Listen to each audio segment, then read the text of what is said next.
tudo bem com vocês? Hoje eu vim contar um pouco de uma história pra vocês. Foi pedido que eu trouxesse aqui no canal uma história, que eu lesse uma história. Então eu vou ler pra vocês esse livro. Eu vou ler um pedaço dele, tá? É o Círculo das Sete Pedras. É a continuação. Não, na verdade não é continuação, é uma coletânea de histórias de Outlander. Então aqui conta algumas histórias paralelas a Outlander. Outlander, pra quem não conhece, é uma série de viagem no tempo. A principal personagem é a Claire. Ela viaja no tempo, ela volta 200 anos. E aí, ela vai pro passado. E ela aí conhece uma pessoa que se chama Jamie. Ela volta depois pro futuro e tem uma filha. Eu não vou contar porque quem quer assistir tem que assistir. Eu não vou dar detalhes aqui. Eu vou contar só porque eu preciso contar um pouco dessa história pra vocês entenderem o que eu tô falando. Aí ela volta pro presente e ela tem uma filha. Essa filha conhece um rapaz que se chama Roger, que o pai dele lutou na guerra e ele foi dado como órfão depois da mãe também morrer, tá? É porque vai passar essa história agora que eu vou ler pra vocês. Só que a Claire, como ela tava nesse presente quando o pai dela estava na guerra, Segunda Guerra Mundial. E o que aconteceu? Ela tava na guerra e ela falou: olha, seu pai, Roger, não morreu dessa forma, porque pode ter acontecido outra coisa, sua mãe pode ter entendido errado, porque eu estava lá. Ela estava lá na guerra, ela era enfermeira, depois ela virou médica, e eu posso estar errando em algumas informações, tá? E ela tava lá e ela falou que não viu o pai dele, ela não cuidou do pai dele. Então ela fala que fazia parte desse cuidado da comunidade que o pai dele estava ali na guerra lutando. Ela fazia parte daquela comunidade que ela cuidava. Então, desses homens que vinham já machucados para ela cuidar, e ela não viu o pai dele. Então começa essa história. O pai do Roger, essa história que eu vou ler pra vocês, era piloto de avião e ele foi designado por Frank Randall, que era o marido da Claire no presente, a fazer Ele foi designado por Frank Randall a fazer uma missão, tá? Capitão Frank Randall a fazer uma missão. Ele vai nessa missão, pede pra ver a esposa e o filho, Roger. Então, antes de ir nessa missão, ele vai ver o filho, ver a esposa e volta e vai pra missão. A missão, ele tinha que passar perto do lugar que estava acontecendo a guerra e tirar fotos para documentar a história. Não era de costume, era um pouco arriscado, não ia ter ninguém para olhar por ele. E nisso aconteceu um desastre, o avião caiu realmente. Mesmo, eu acho que ele conseguiu tirar a foto. E o avião cai. Quando o avião cai, ele tá com dor de cabeça, ele sente o corpo doendo e ele se encontra no campo onde tem beterrabas podres. E ele continua a escutar um zumbido muito forte no ouvido e ele se encosta numa pedra. Quando ele se encosta numa pedra, ele vai acordar, eu não sei se ele dorme e acorda. Eu li o livro, mas eu fico um pouco confundida porque são muitos detalhes. Ele se encontra num lugar que é o mesmo lugar que ele estava, só que ele nota que tem alguma diferença, tá muito quieto, apesar de onde que ele estava já ser quieto, estava mais quieto ainda. E ele procura o avião, não encontra o avião.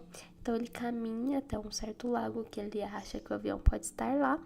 E ele vai, anda e encontra pessoas.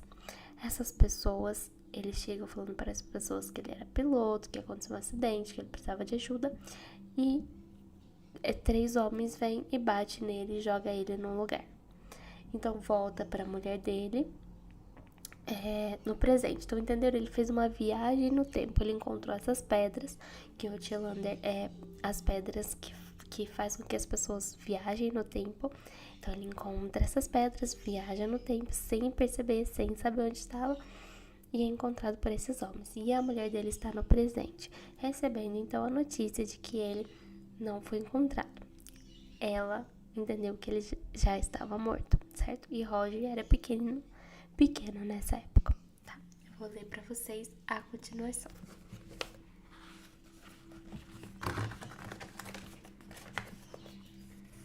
Eu vou colocar o livro aqui, tá? Então eu não vou conseguir olhar muito diretamente pra vocês, mas espero que vocês gostem. Então aqui, ó.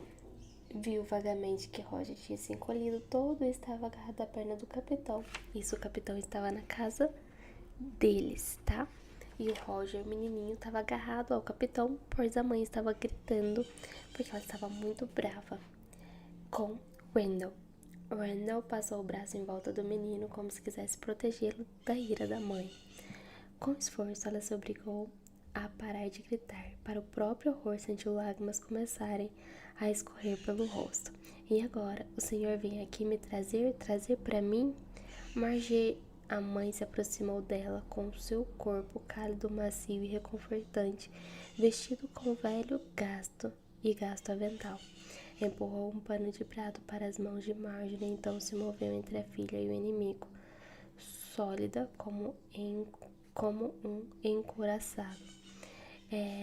Inimigo porque ela tava brava com ele, tá? Por conta que ele era o capitão da missão e ele foi lá contar que o marido tinha morrido. Foi muita bondade sua nos trazer isso, capitão. Marjorie a ouviu dizer e assentiu se afastar e se abaixar para pegar a caixinha. Sentou-se às cegas e pressionou o pano contra o rosto para se esconder. Tome, Roger, olha aqui, está vendo como abre?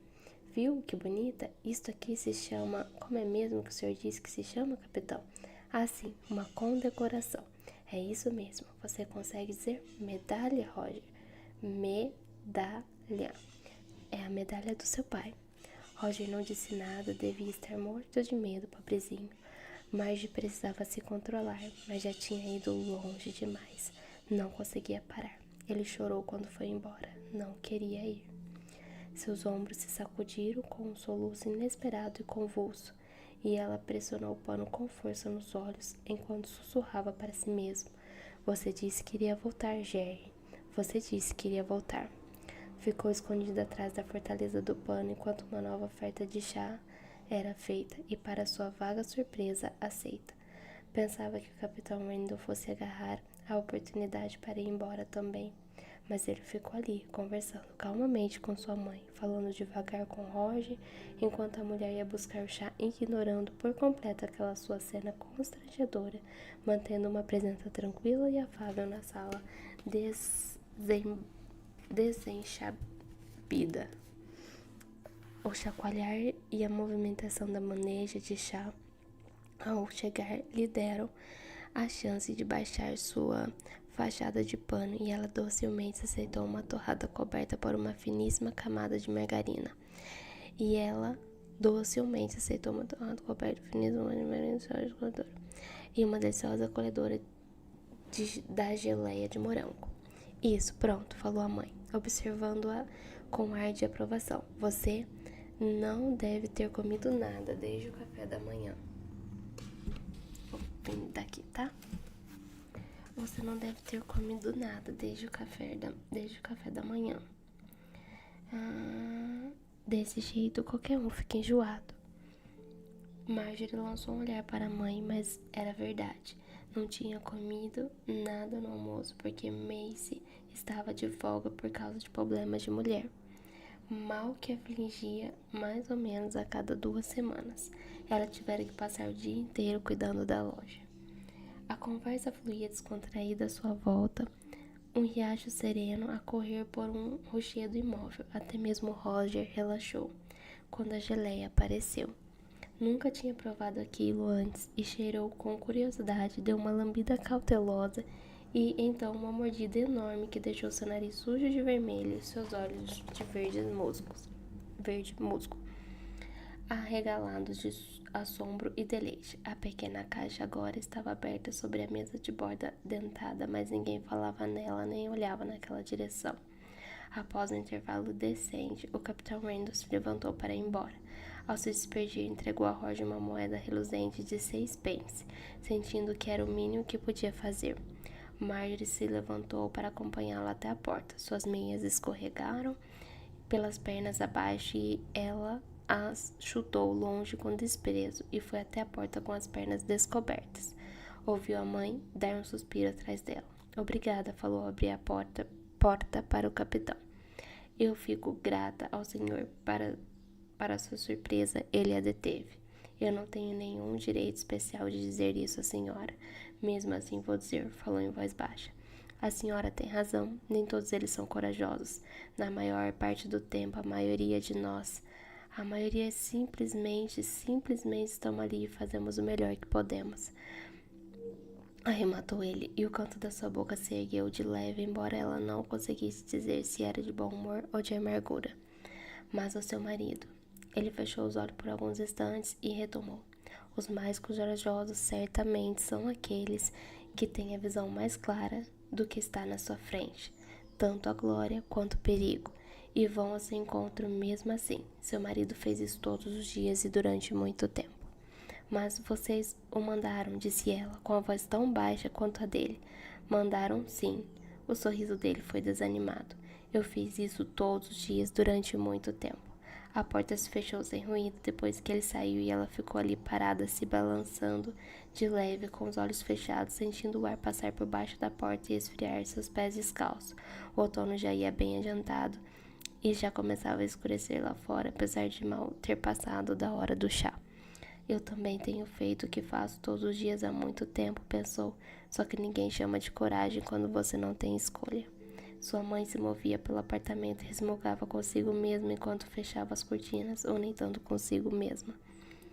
Ele gostou dela, qualquer um podia ver, tão gentil vir pessoalmente entregar medalha e tudo, como ela se comporta como um gato que teve o rabo pisado com as unhas à mostra e miando de raiva. Como é que ela espera que algum homem um dia vá? Eu não quero um homem, interrompeu Marjorie em voz alta. Você precisa de um homem, Marjorie. E o pequeno Roger precisa de um pai. Ele tem um pai, disse ela entre os dentes. O Capitão Randall tem uma esposa e eu não preciso de ninguém, exceto Jerry.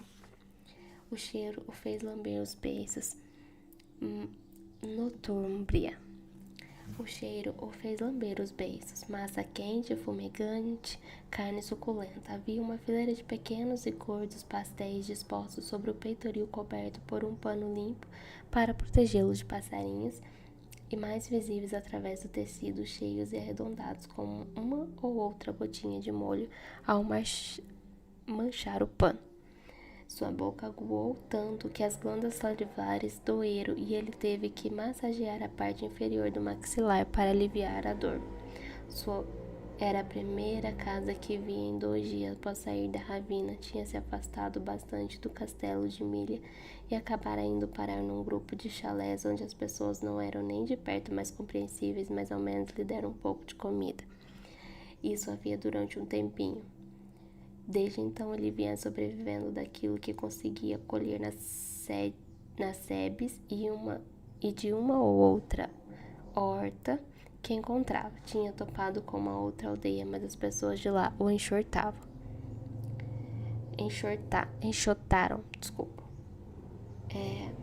Então, desde então, ele vinha sobrevivendo daquilo que conseguia colher nas sebes e de uma ou outra hora que encontrava. Tinha topado com outra aldeia, mas as pessoas de lá o enxotaram. Uma vez capaz de recuperar suficientemente o controle de si mesmo para pensar com clareza, ficou óbvio que precisava voltar para o círculo de pedras. O que quer que lhe houvesse acontecido tinha acontecido lá.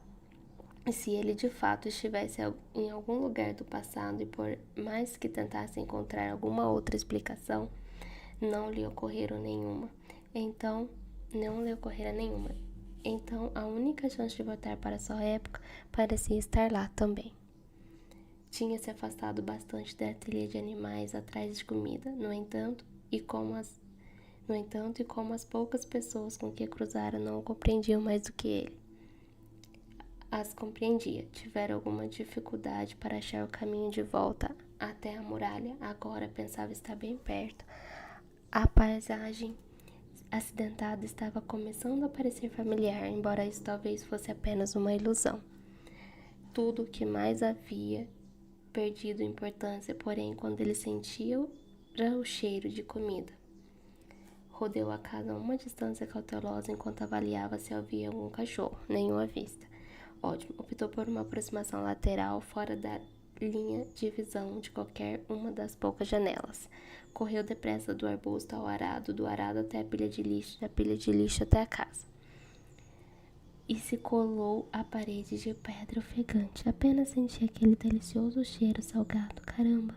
Estava babando. Passou a manga depressa pela boca, esgueirou-se pela quina da casa e esticou a mão.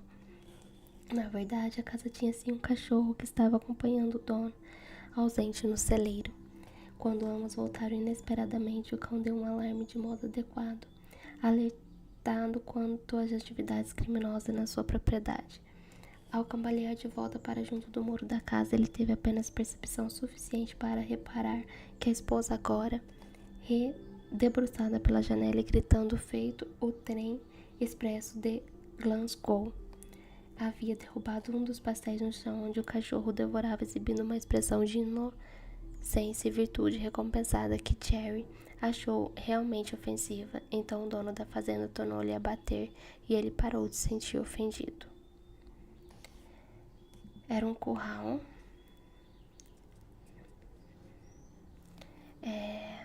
Era um curral de construção sólida, as pedras encaixadas com cuidado e unidas por argamassa. Ele se exauriu de tanto gritar e chutar a porta até sua perna bichada ceder e ele desabar no chão de terra batida. E agora, droga? Resmungou. Estava molhado de suor por causa do esforço, mas fazia frio dentro do curral. Aquele frio úmido e penetrante, típico das ilhas britânicas, que ia até os ossos e fazia as articulações doerem. Seu joelho iria doer como nunca no dia seguinte. O ar estava carregado com o cheiro de estrume e urina fria. Por que é que os malditos alemães querem esta droga de lugar? Perguntou ele, sentando-se e se encolhendo dentro da camisa. A noite ia ser longa. Ele se levantou até ficar de quatro e tateou com cuidado toda a extensão do curral, mas não havia nada remotamente comestível, apenas uma fina camada de feno bolorento. Nem mesmo os ratos comeriam aquilo. O interior daquele lugar estava vazio, feito um barril silencioso, feito uma igreja. O que teria acontecido com as vacas, pensou, mortas de doença, comidas, vendidas, ou quem sabe simplesmente ainda não tinham voltado dos pastos de verão, embora com certeza o ano já tivesse adiantado para isso. Tornou a sentar com as costas apoiadas na porta, já que a madeira era marginalmente menos fria do que as paredes de pedra. Tinha pensado em ser capturado durante uma batalha, virar prisioneiro dos alemães. Todos eles pensavam isso de vez em quando, embora em geral não falasse no assunto. Lembrou-se dos campos da Polônia. Na Polônia, os que ele devia ter fotografado seria tão desoladores quanto aquilo ali. Era bem estúpido pensar naquilo. Mas ele precisava passar o tempo de uma forma ou de outra até de manhã, e havia muitas coisas nas quais preferia não pensar naquele momento. Por exemplo, não queria acontecer quando a manhã chegasse. Não achava que café na cama fosse fazer parte do programa. O vento estava muito mais forte. O ar gemia ao passar pelas quinas do curral com um lamento que lhe deu aflição. Ele ainda tinha consigo o lenço de seda que escorregara para dentro da camisa quando os bandidos do castelo de Milha o haviam atacado. Puxou-o para fora e o enrolou no pescoço. Mesmo que não o aquecesse, aquilo iria reconfortá-lo. Ele servia café na cama para Dolly de vez em quando. Ela acordava devagar e sonolenta, e ele adorava o jeito como afastava do rosto os cabelos pretos, encaracolados e embaraçados, e espiava com os olhos semicerrados por causa da luz. Ele a fazia sentar e punha a bandeja sobre a mesa ao seu lado, então tirava as próprias roupas, entrava na cama também e se aninhava junto à sua pele morna e macia. Às vezes escorregava cama abaixo e Dolly fingia não perceber e continuava bebendo seu chá ou passando marmite na torrada, enquanto ele se enfiava por baixo das cobertas e ia subindo pelas camadas de algodão dos lençóis e da camisola. Adorava o cheiro dela sempre, mas principalmente quando tinha feito amor com ela na véspera e ela ainda estava com seu cheiro forte e almiscarado entre as pernas. Excitado com aquela lembrança, mudou um pouco de posição, mas o pensamento seguinte de que talvez nunca mais tornasse a vê-la acalmou-o na hora. Ainda pensando em Dolly, porém levou a mão no bolso e ficou alarmado ao não encontrar nenhum caroço ali. Deu um tapa na coxa, mas não achou a pequena e dura protuberância da safira. Será que havia guardado no outro bolso por engano? Procurou com urgência, enfiando as duas mãos bem fundo nos bolsos, nada de pedra, mas havia alguma coisa dentro do seu bolso direito, alguma coisa esfarelada, quase gordurosa. O que era aquilo? Retirou os dedos e examinou o mais de perto que conseguiu, mas estava escuro demais para ver mais do que um vago contorno de sua mão. Quanto mais algo nela, esfregou os dedos um no outro. Retirou os dedos e examinou os mais de perto que conseguiram, mas estava escuro demais para ver mais do que o vago contorno de sua mão. Quanto mais algo nela. Esfregou os dedos um no outro com cuidado, a textura era um pouco parecida com a grossa fuligem que se acumula dentro da chaminé. Retirou... Meu Deus, sussurrou e levou os dedos ao nariz. Sentiu o cheiro distinto de queimado, nada a ver com gasolina, mas um cheiro de queimado tão forte que pôde senti-lo na parte de trás da língua, com algo saído de um vulcão. Pelo amor de Deus, Pai Todo-Poderoso, que seria capaz de queimar uma pedra e deixar vivo o homem que a carregava. O tipo de coisa que ele havia encontrado no círculo de pedras. Estava se saindo bem, sem sentir muito medo até agora, mas engoliu em seco e tornou-se a sentar sem fazer barulho. Agora que vou adormecer, sussurrou para os joelhos da calça. Rezo a Deus para minha alma proteger. Apesar do frio, acabou dormindo depois de algum tempo de pura exaustão.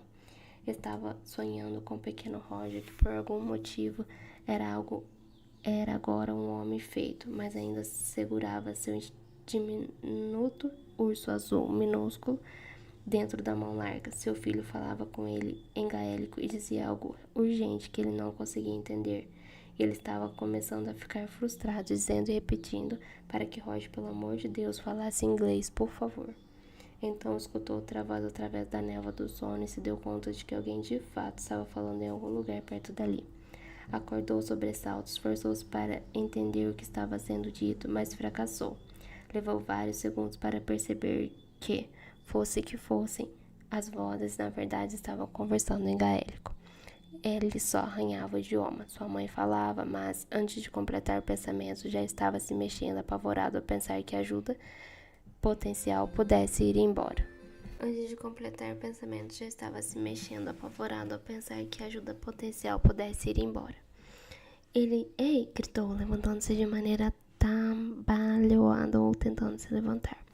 Mas seu joelho, muito maltratado, não queria conversa e cedeu no mesmo instante em que ele apoiou o peso ali, catapultando-o com a cara na porta. Ele deu um giro ao cair e acertou a porta com o ombro. A pancada alta pôs fim à discussão e as vozes se calaram. Ei, me ajudem, gritou ele socando a porta. Socorro! Quer pelo amor de Deus falar baixo? Pediu a voz baixa e irritada do outro lado da porta. Quer que eles venham todos para cima de nós? Aqui, traga a luz mais para perto.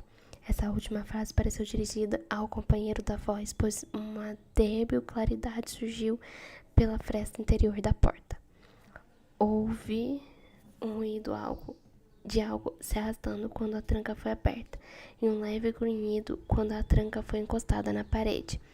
A porta se abriu e Jerry piscou num súbito feixe de luz quando a portinhola de um lampião se abriu com um arranhão. Virou a cabeça para o lado e fechou os olhos por um segundo de propósito, como teria feito se estivesse voando à noite, e o sinalizador ou o brilho de seus próprios exaustores o tivesse cegado. Quando os abriu outra vez, os 2 homens estavam dentro do curral com ele, examinando-o com franca curiosidade. Eram sujeitos grandalhões, os 2 mais altos e mais largos do que ele. Um louro, outro moreno, com cabelos pretos como Lúcifer.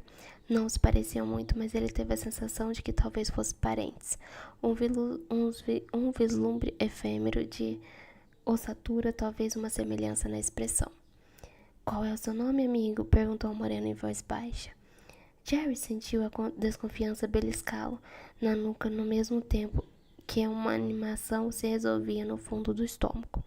A dicção era normal, perfeitamente compreensível, um sotaque escocês, mas Mackenzie respondeu empertigado-se numa postura de atenção. "Tenente da Força Aérea de Sua Majestade, número de serviço." Uma expressão indescritível passou pelo rosto do moreno. Uma ânsia de rir entre todas as coisas e uma centelha de animação nos olhos. Olhos realmente notáveis de um verde vívido que reluziu e de repente a luz do lampião.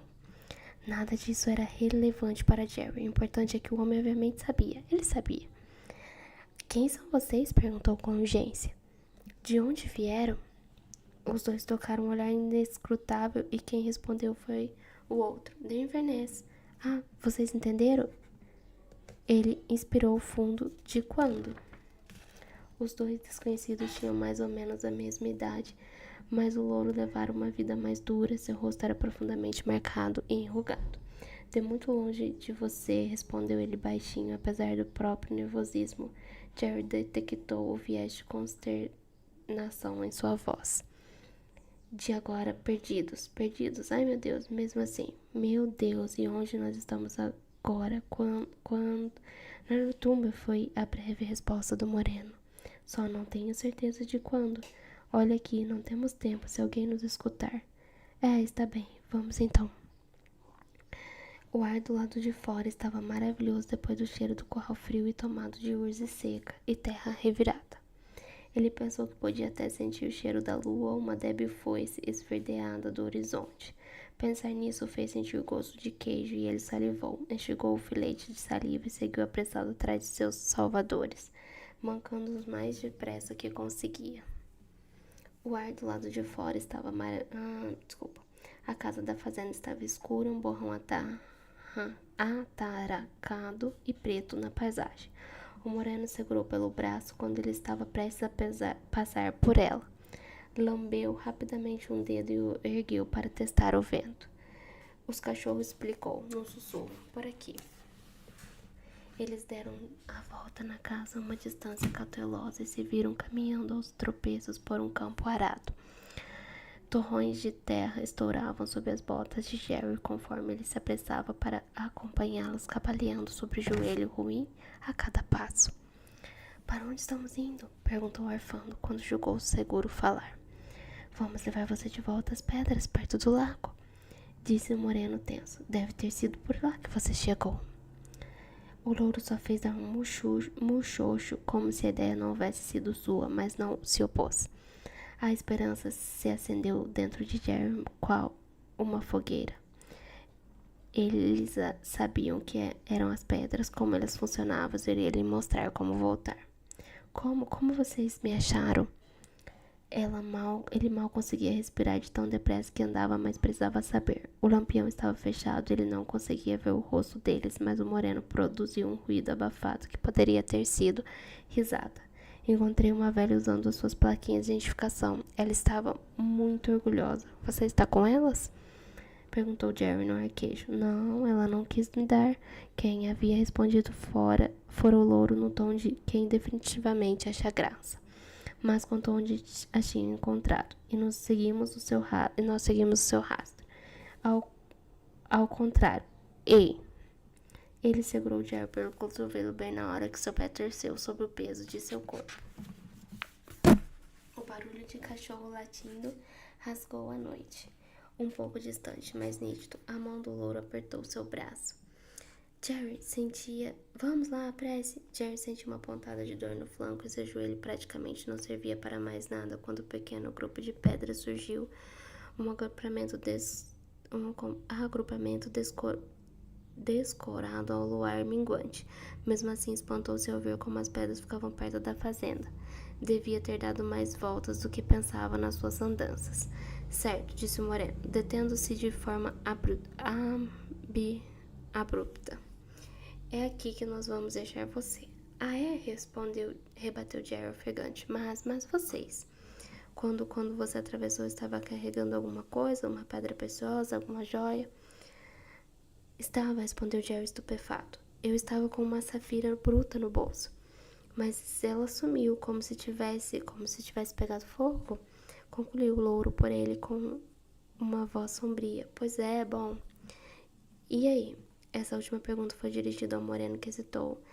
Jerry não conseguia ver seu rosto, mas seu corpo inteiro denotava indecisão. No entanto, ele não era homem de hesitar. Enfiou a mão na bolsinha de couro presa na cintura, pegou alguma coisa e a pressionou na palma de Jerry.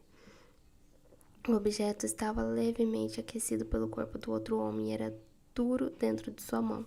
Uma pequena pedra de algum tipo facetada como a de um anel. Fique com essa.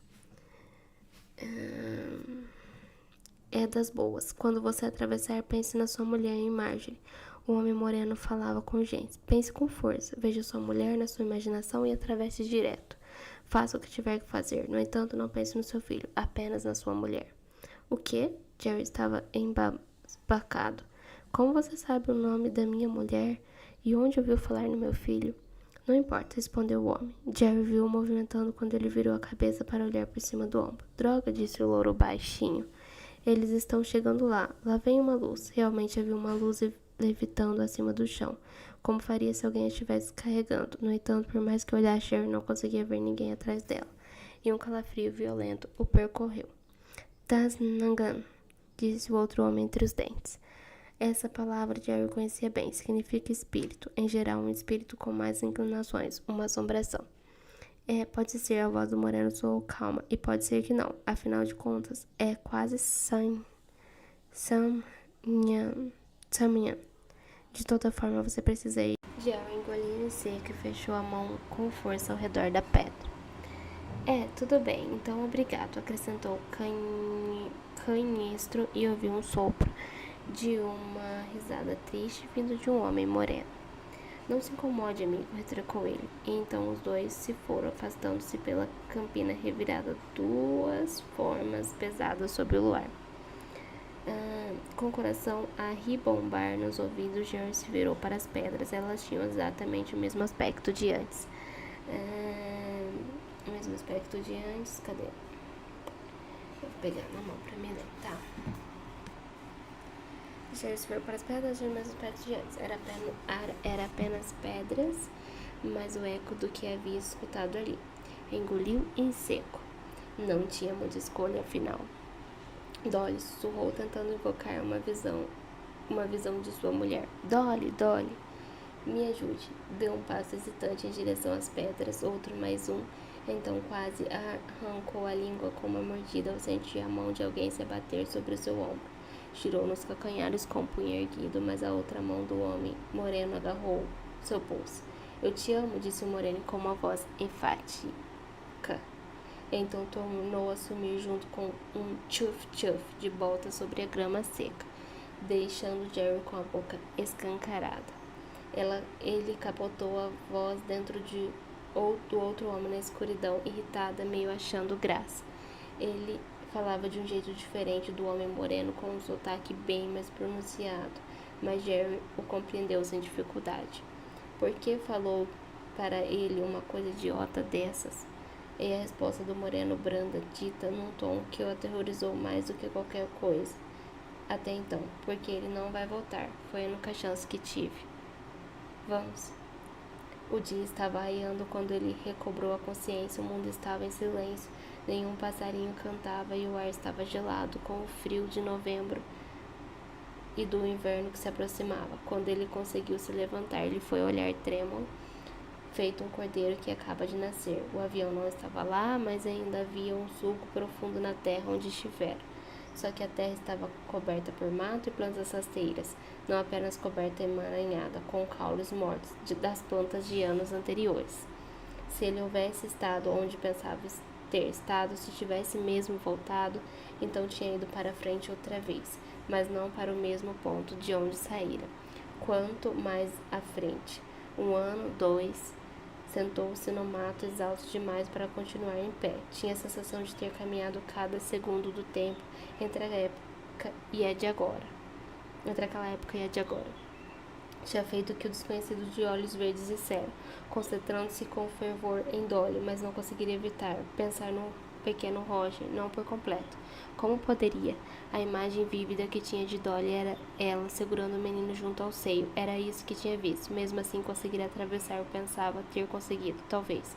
O que poderia ter acontecido? Não houvera tempo para perguntar nem hesitar. Outras luzes tinham surgido da escuridão, seguidas por gritos rudes da Nortúmbia.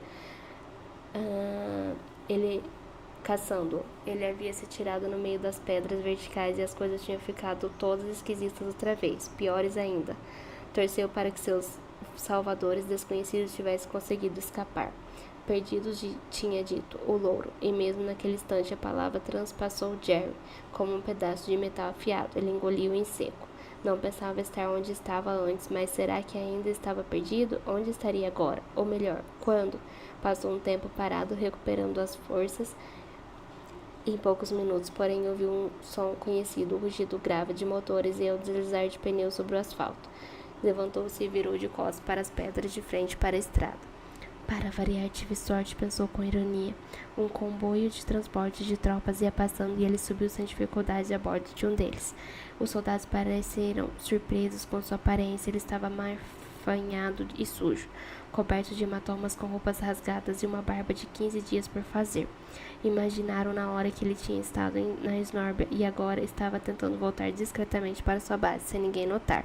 Riram, lhe deram cutucões com ar cúmplice, mas se mostraram compreensivos, e quando ele confessou que estava duro, fizeram uma rápida vaquinha para juntar dinheiro suficiente para comprar uma passagem de trem de Salisbury, que era para onde estava indo o comboio.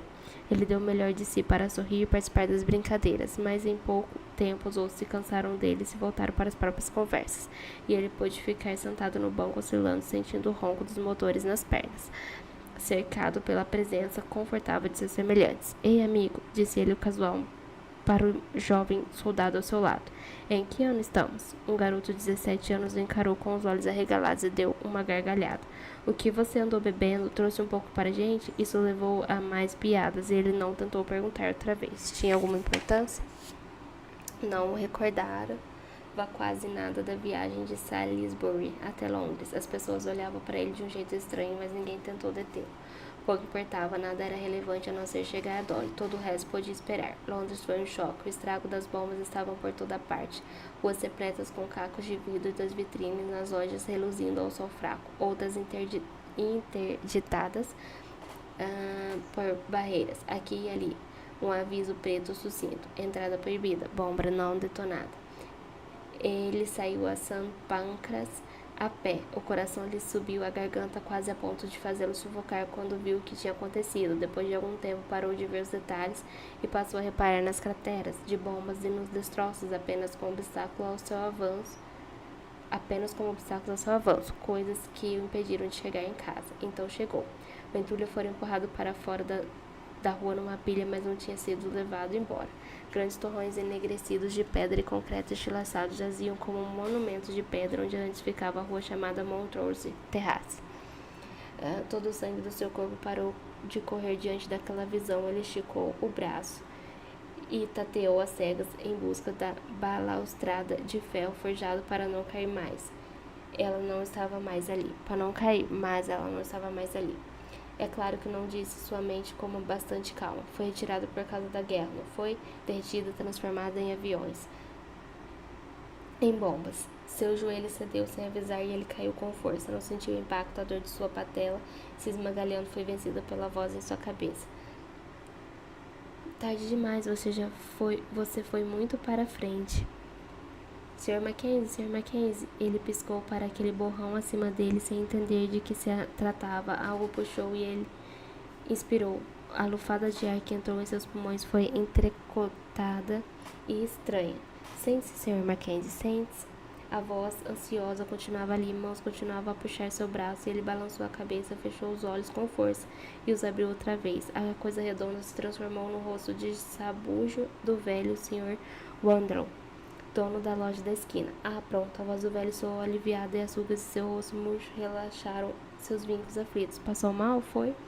Eu não conseguia falar, mas agitou a mão em direção aos destroços. Não pensava antes de chorar. Não pensava estar chorando, mas seu rosto estava molhado e a preocupação fez as rugas de Wandle se vincarem mais fundo. E o velho dono da mercearia então entendeu o que ele estava querendo dizer. Seu semblante iluminou. Ai, fez ele. Ah, não. Eles estão bem, senhor. Sua família está bem. Está me ouvindo? Indagou ele aflito. Ele está conseguindo respirar? Acha melhor ir buscar um sais para o senhor?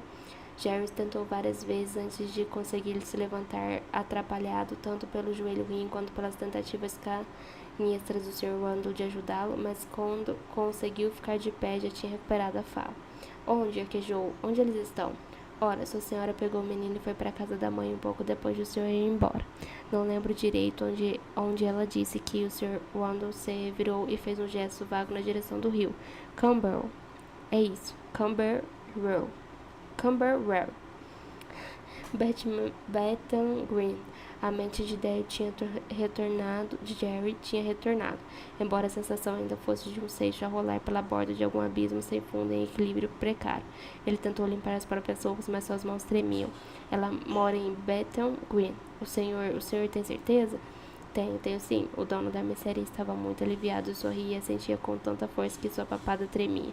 Ela foi há mais de algum ano. Logo depois de o sorriso do velho se apagou abruptamente e sua boca se abriu devagar, um abrupto negro e flácido de terror.